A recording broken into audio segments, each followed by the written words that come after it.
আমার এই যে ভিডিওগুলোতে আলোচনা করছি, আমার এই ভিডিওতে আলোচনা হচ্ছে নক্ষত্র সম্বন্ধে। 27টা নক্ষত্র, 27টা নক্ষত্রে তার নামকরণ কেন, সেই নক্ষত্রের নাম দিল প্রাচীনকালে মনি ঋষিরা, কিংবা তার নামকরণ হলো, তার তাৎপর্য কতটা থাকছে, তার কারকত্ব কত থাকছে, তার গুরুত্ব কত থাকছে, আমাদের জীবনে সেই নক্ষত্র কতটা তার প্রভাব ফেলছে, সেটা নিয়ে আমার এই এপিসোডগুলো আলোচিত হচ্ছে। আগে আমি প্রায় 7টা নক্ষত্র আলোচনা করছি: অশ্বিনী, ভরণী, কৃত্তিকা, রোহিণী, মৃগশিরা, আদ্রা, পূর্ণবসু। 7টা ভিডিওতে আমি নক্ষত্র সম্বন্ধে আলোচিত করেছি, আলোচনা হয়েছে আমার চ্যানেলে। এবার আলোচনা করবো পুষ্য নক্ষত্র। যারা আমার ভিডিও দেখছেন, আশা করি তাদেরকে আমার আমার অনেক উপকৃতই হচ্ছে আশা করছি, এবং যারা আমার ভিডিও দেখছেন তাদেরকে আমার অসংখ্য অসংখ্য ধন্যবাদ।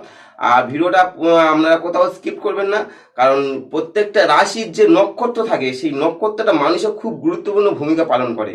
একটা নক্ষত্র মানুষকে কতটা মানে প্রভাব দেয়, সেটা নিয়ে আমার আজকে আলোচনা। ঠিক আছে, আজকে আলোচিত হবে পুষ্য নক্ষত্র। আর যদি ভিডিওটা প্রথমে আসেন, আমার ভিডিওতে চ্যানেলে প্রথম আসেন, অবশ্যই এটা সাবস্ক্রাইব করুন। কারণ সাবস্ক্রাইব করলে যারা আমরা অ্যাস্ট্রোলজি হিসাবে যে সমস্ত মোটিভেট করি যে বা ভিডিও দিচ্ছি, তাতে আমাদেরও আরও উৎসাহ বাড়বে, আরও ভালো কিছু নতুন কোনো টপিক দেবো। আর আপনারা কীরকম আমার কাছ থেকে ভিডিও আশা করেন, সেটাও একটা অবশ্যই কমেন্ট করবেন, তাহলে আমার খুব সুবিধা হবে। পুষ্যা নক্ষত্র, পুষ্যা নক্ষত্র মোট তারা সংখ্যা হচ্ছে একটি। পুষ্যা নক্ষত্র মোট তারা হচ্ছে একটি, এবং এর প্রতি হচ্ছে গাভীর দুধের বাঁট, গাভীর দুধের বাঁটের মতো। এর অধিষ্ঠাত্রী দেবতা হচ্ছে কি বলুন তো? বৃহস্পতি। পুষ্প নক্ষত্রের অধিষ্ঠাত্রী দেবতা হচ্ছে বৃহস্পতি। এই কোন রাশিকে নির্দেশ করছে? কর্কট রাশিকে তোমার নির্দেশ করছে। কর্কট রাশি হতে মধ্যে ও অবস্থান করে। আচ্ছা, গণ হচ্ছে দেবগণ, গুণ হচ্ছে তমগুণ সম্পন্ন মানুষ এ হয়, লিঙ্গ হচ্ছে পুংলিঙ্গ, যোনি হচ্ছে মেষ, যোনি হচ্ছে মেষ। নক্ষত্রের যে আকৃতি হয় সেটা হচ্ছে বানাকৃতি বলা হয়। নক্ষত্রের যে আকৃতি সেটা বানাকৃতির মতো। বিংশোত্তরীয় দশা, যাদের পুষ্যা নক্ষত্রে জন্ম হয়, সেই জাতক বা জাতিকার দশা শুরু হয় শনির দশা থেকে। দেখবেন কোনো আমরা জন্মকুষ্টি বিচার করছে কোনো জ্যোতিষ, সঙ্গে সঙ্গে যারা দেখবে পুষ্যা নক্ষত্র জন্ম, সে তখন সেই জন্ম নক্ষত্রে বিংশোত্তরী দশা শুরু করতে হবে শনির দশা থেকে। এটা হচ্ছে পুষ্য নক্ষত্র সম্বন্ধে। আচ্ছা, নামকরণ কোথা থেকে এলো? পুষ্য নক্ষত্রে প্রাচীনকালে মনি ঋষিরা আকাশগঙ্গাতে যে সমস্ত নক্ষত্র অবস্থান করতো, সেখান থেকে যে নামকরণ, যে মানে কি নক্ষত্রগুলো দেখে তো তার মানে কি আমাদের সেট করলো, যেটা আমাদের এই নক্ষত্রে এই আমাদের উপকার করছে। আচ্ছা, এই নক্ষত্রের নামটা কোথা থেকে দিল? আচ্ছা, পুষ ধাতুজাত, পুষ ধাতুজাত হইতে বা হতে পুষ্য নক্ষত্রের নামকরণ পুষ ধাতুজাত থেকে। তৈতরীয় ব্রাহ্মণে এর আরেক নাম হচ্ছে তিস্য। তৈতরীয় ব্রাহ্মণে মানে তুষ ধাতুজাত তুষ্টি হতে তিস্য নামকরণ। তাহলে পুষ ধাতুজাত পুষ্য নক্ষত্রের নামকরণ হচ্ছে, আর এই আরেক নাম হচ্ছে তিস্য। তুষ ধাতুজাত তুষ্টি হতে তিস্য নক্ষত্রের নামকরণ হচ্ছে।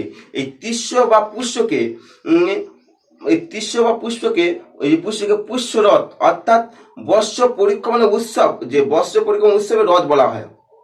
তিস্য বা পহিয়াকে, ঠিক আছে। তৈতরীয় ব্রাহ্মণে এই তিস্য নক্ষত্রকে দেবগুরু বৃহস্পতি, তৈতরীয় ব্রাহ্মণে এই তিস্য নক্ষত্রের দেবগুরু বৃহস্পতি জন্মবৃত্তান্ত বর্ণিত আছে। এবং সম্ভবত সেই জন্য জ্যোতিষ সংহিতা বৃহস্পতির সহিত যে পুষ্য নক্ষত্রের যে যোগ সম্পর্ক, বৃহস্পতির সহিত যে পুষ্য নক্ষত্রের বিশাল যে যোগ সম্পর্ক রয়েছে, সেটা শুভফল বর্ণিত হয়েছে। আক্কাদে এর নাম দিয়েছে মাস্তাবাতুর, মাস্তাবাতুর তুর, যেটাকে ছোট যুগ্ম তারা বলা হয় আক্কাদের। এর কারকতা কি?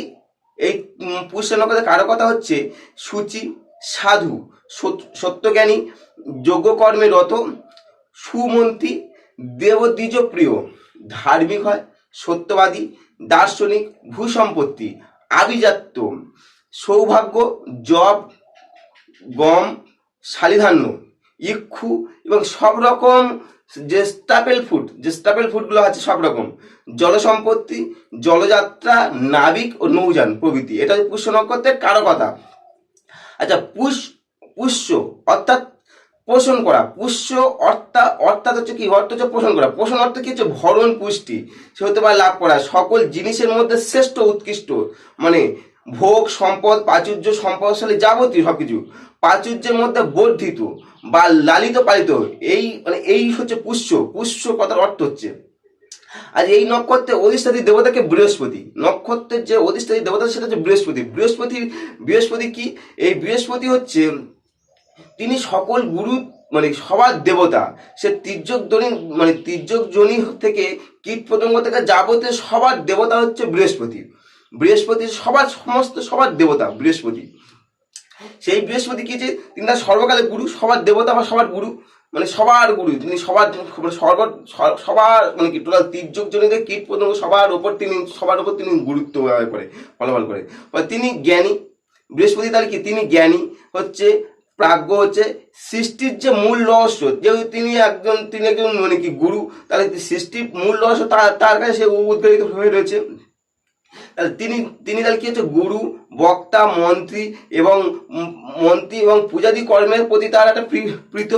সেই জন্য দেখবে যাদের পুষ্যা নক্ষত্র, যাদের কর্কট রাশি পুষ্যা নক্ষত্রে যে জাতকের জন্ম, সেই জাতক দেখবেন তার মধ্যে একটা গুরুগিরি থাকবে, কারণ বৃহস্পতি একটা প্রভাব থাকবে, গুরুগিরি তা থাকবে, বক্তৃতা থাকবে, মন্ত্রিত্ব করা থাকবে, গুণ থাকবে, এই সমস্ত গুণটা থাকবে। আচ্ছা, ইংরাজিতে এই নক্ষত্রে বিশেষিত করা হচ্ছে, ইংরাজিতে এই নক্ষত্রকে হচ্ছে ফ্লাওয়ারিজিং আর ব্লোরিজিং আর ফ্লাওয়ারিজিং, এই বিশেষণ দ্বারা করা হচ্ছে। এটি কালপুরুষ অনেক সময় মুখ নির্দেশও করা হয়, এটা কালপুরুষ অনেক সময় মুখও নির্দেশ করে। তাহলে পুষ্য নক্ষত্র সম্বন্ধে একটা ধারণা হলো।